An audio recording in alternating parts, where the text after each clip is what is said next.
Hey everyone, welcome back. You ready to dive deep into some really heavy stuff today? Yeah, let's get into it. All right, so today we're looking at Job chapter 7. Oh, this is going to be good. It is. This is where we see Job really wrestling with his faith head on.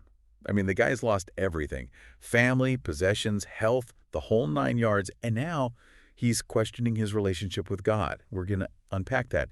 But what I think is really cool is we're also going to look at a modern song that echoes some of the themes we see in Job. Ooh, I like where this is going. Right. It's all about the idea of interconnected humanity, how our lives are all woven together. But first, we got to set the stage. Job's going through some serious suffering. It's like unimaginable pain.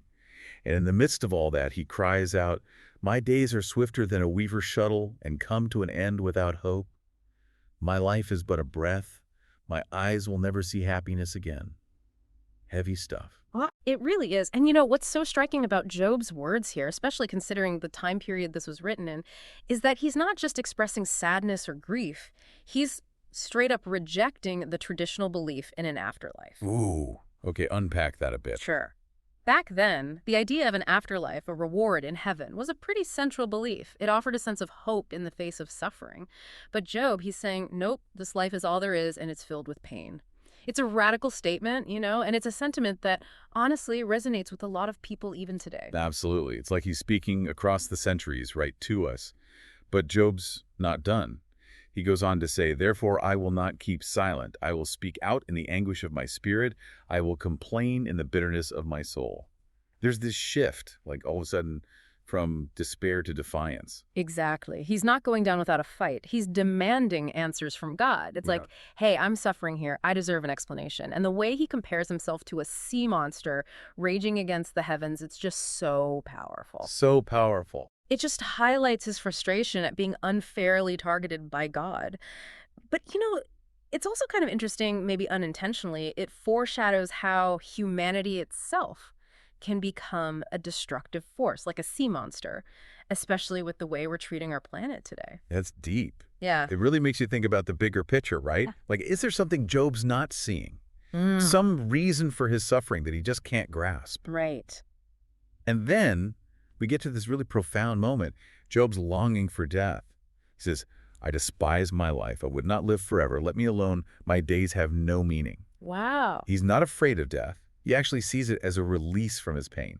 It's a total flip from that usual human instinct to cling to life no matter what. He even asks God to just leave him alone, which is really interesting. Like, even God's presence feels like a burden to him in his suffering. Yeah, that's heavy. It's like he's saying, look, even your comfort, God, it's too much right now. Exactly. And then comes that line, that really powerful line. "When I die and you come looking for me, I will no longer be here." It's almost like he's saying that his existence gives God a purpose.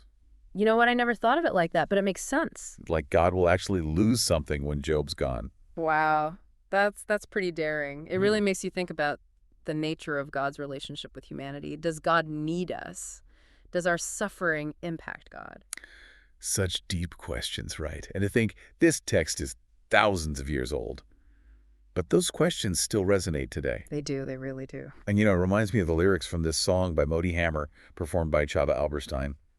"When I die, something of me will die in you. When you die, something of you and me, something of you and me will die with you." Isn't that powerful? Wow. Yeah. That song really captures this idea of interconnectedness, you know? Just like Job suggests that his absence would impact God. Absolutely. It highlights how intertwined our lives really are. It's this beautiful reminder that we're not isolated beings. Our experiences, our joys, our sorrows, they all kind of ripple outward, affecting those around us. So we've come full circle. We started with Job's raw, honest despair, then moved to his bold questioning of God, and now we're ending with this modern song about the interconnectedness of humanity. It really makes you think. If we're all so connected, what responsibility do we have to each other, especially in the face of suffering? Yeah. Like, does Job's plea for God to leave him alone, does it hit differently in today's world where we're more connected than ever before? Such a great question. I don't know the answer, but it's definitely something to think about. It is. Thanks for joining us on this deep dive today. We hope it's given you some new insights and some things to ponder on your own. Until next time. See ya.